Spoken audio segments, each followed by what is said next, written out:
સેવાભાવી ગોકલાણી પરિવારનો ઉમદા ઉપક્રમ પાટણ જિલ્લાના રાધનપુર ખાતે પાણીનું પરબનું કરવામાં આવ્યું લોકાર્પણ। પાટણ જિલ્લાના રાધનપુર ખાતે માનવ સેવાના ઉત્તમ ઉદાહરણ એક સરાહનીય કાર્યક્રમ યોજાયો હતો। રાધનપુરમાં આવેલા વડપાસર તળાવ પોલીસ ચોકી પાસે પાણીની પરબનું લોકાર્પણ કરવામાં આવ્યું હતું। આ પરબનો ઉપક્રમ રાધનપુરના સેવાભાવી બિલ્ડર અને મંગલમૂર્તિ ડેવલપમેન્ટના માલિક વિનોદભાઈ દલસુખરામ ગોકલાણી તથા ભાવનાબેન વિનોદભાઈ ગોકલાણી પરિવારના સહયોગથી કરવામાં આવ્યો હતો। રાધનપુરની જાણીતી સેવા સંસ્થા રામ સેવા સમિતિ દ્વારા શહેરમાં સતત વિવિધ સેવાકીય પ્રવૃત્તિઓ કરવામાં આવે છે, જેમાં ખાસ કરી ઉનાળાની ઋતુમાં લોકો માટે પીવાના પાણીની વ્યવસ્થા, પાણીની પરબો અને વિસામો જેવી સુવિધાઓ ઉપલબ્ધ કરવામાં આવે છે। આ જ સેવાકીય પરંપરાને આગળ વધારતા આજે વડપાસર પોલીસ ચોકી પાસે નવી પાણીની પરબનું લોકાર્પણ કરવામાં આવ્યું। કાર્યક્રમમાં રામ સેવા સમિતિના પ્રમુખ પ્રકાશભાઈ દક્ષિણ દાતા, વિનોદભાઈ ડી ગોકલાણી, મંગલમૂર્તિ ડેવલપમેન્ટ તેમજ ડૉક્ટર નવીનભાઈ ઠક્કર તેમજ રામ સેવા નારાયણભાઈ રાઠોડ તેમજ વિનુભાઈ પટેલ તેમજ રાધનપુર ગ્રામ સેવા સમિતિના પ્રમુખ પ્રકાશભાઈ દક્ષિણી તેમજ સમિતિના કાર્યકર્તાઓ અને હોદ્દેદારો ઉપસ્થિત રહ્યા હતા। કાર્યક્રમ દરમિયાન મોટી સંખ્યામાં સ્થાનિક નાગરિકો ઉપસ્થિત રહ્યા હતા અને આ સેવાકીય કાર્યને બિરદાવ્યું હતું। રાધનપુરમાં આવા માનવ સેવાના કાર્યો લોકો માટે આશીર્વાદરૂપ છે। વર્ષોથી રાધનપુરના ખૂણે ખૂણાની અને સમગ્ર જનતાની, આમ જનતા હોય, તવંગર હોય કે ગરીબ હોય કે કોઈ પણ પ્રકારની આપત્તિ હોય, આ દરેક વિષયની ચિંતા કરતી અમારી રામ સેવા સમિતિ આ વિવિધ પ્રકારે ખૂબ સેવાઓ કરી રહી છે। એના એક પ્રકલ્પ તરીકે આ શહેરમાં 35 જેટલી પાણીની પરબોનું નિર્માણ કર્યું છે અને ઉનાળામાં, ચોમાસામાં કે શિયાળામાં સતત 24 કલાક લોકોને પીવા માટે પાણીની વ્યવસ્થા કરી આપવામાં આવે છે।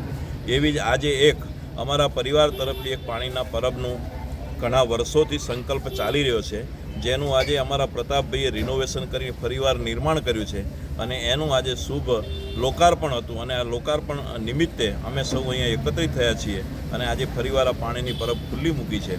આમ રામ સેવા સમિતિમાં વિવિધ પ્રકારના જે સંકલ્પો ચાલી રહ્યા છે એ સમગ્ર ગુજરાતમાં પ્રખ્યાત છે અને આ રામ સેવા સમિતિની અવિરત સેવા આજીવન ચાલી રહે એના માટે અમારા પ્રતાપભાઈ, પ્રકાશભાઈ દક્ષિણી, પ્રતાપભાઈ, લાલાભાઈ, કાનજીભાઈ, નારણભાઈ અને ખૂબ બધા કાર્યકર્તાઓ, જેમાં નામી અનામી 300 જેટલા કાર્યકર્તાઓ આ રામ સેવા સમિતિમાં કામ કરી રહ્યા છે। એ બધાનું કામ ખૂબ ધન્યવાદ પાત્ર છે અને સૌને આજના પ્રસંગે હું અભિનંદન પાઠવું છું અને આભાર પાઠવું છું। અને આ અમારા આજે પાણીના સંકલ્પની શરૂઆત હું ડૉક્ટર નવીનભાઈથી કરું છું। નવીનભાઈ અમારા પાણી પીસે આપે। સૂત્રને રામ સેવા સમિતિ દ્વારા આજે એક વધુ સેવાકીય પગલું ભરી આ સૂત્રને સાર્થક કર્યું છે, એનો ખરેખર આનંદ થાય। વિનોદભાઈ અને એમના પત્ની ભાવનાબેન, નામ જ ભાવના, ભાવના એ શબ્દ એવો છે ને, કંઈક હૃદયમાં કંઈક હોય એ ભાવના આજે પાણીની પરબ દ્વારા સાર્થક થઈ રહી છે। આ વિસ્તાર સરહદી વિસ્તાર છે। ઉનાળાની ધોકધમતી ગરમીમાં પણ પાણી એ મનુષ્યના જીવનનું પહેલું એવું તત્વ છે કે જેને જરૂર પડે જ અને આજે તમામ વર્ગ અહીંથી પાણી પી પોતાની તૃષા છુપાવે અને રામ સેવા સમિતિનું જે સેવાકીય પગલું સતત પ્રકાશભાઈ અને એમની ટીમ એમના નેતૃત્વમાં એક સંપને એક સૂત્રતાથી જે કામ કરી રહી છે અને એના કારણે જ આજે રાધનપુરની સેવાકીય સંસ્થાઓમાં સૌ પ્રથમ પંક્તિની હરોળની સંસ્થા તરીકે સાબિત થઈ છે।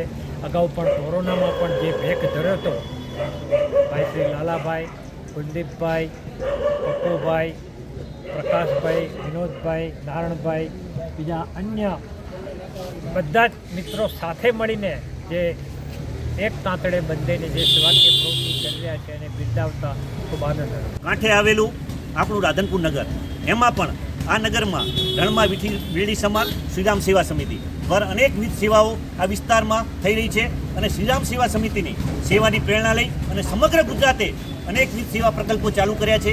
એમાં પણ જ્યારે અત્યારે ઉનાળાની કાળઝાળ ગરમી ચાલી રહી છે ત્યારે 15 જેટલી પરબો શ્રીરામ સેવા સમિતિ દ્વારા ચાલુ કરવામાં આવી છે।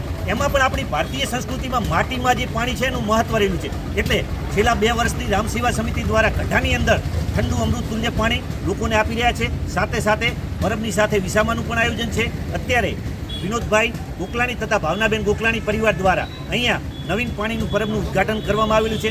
આ પરબ આ જ પરિવાર દ્વારા વર્ષોથી ચાલતી હતી। આ પરબનું નવીનીકરણ કરી અને આજે આ પરિવાર દ્વારા ભાવનાબેન વિનોદભાઈ ગોકલાણી પરિવાર દ્વારા ફરીથી આજે એનું લોકાર્પણ કરવામાં આવેલું છે અને મા જગદંબા આવી અનેકવિધ પ્રવૃત્તિ કરવાની એમને શક્તિ આપે એવી માના ચરણોમાં પ્રાર્થના. જય સિયારામ.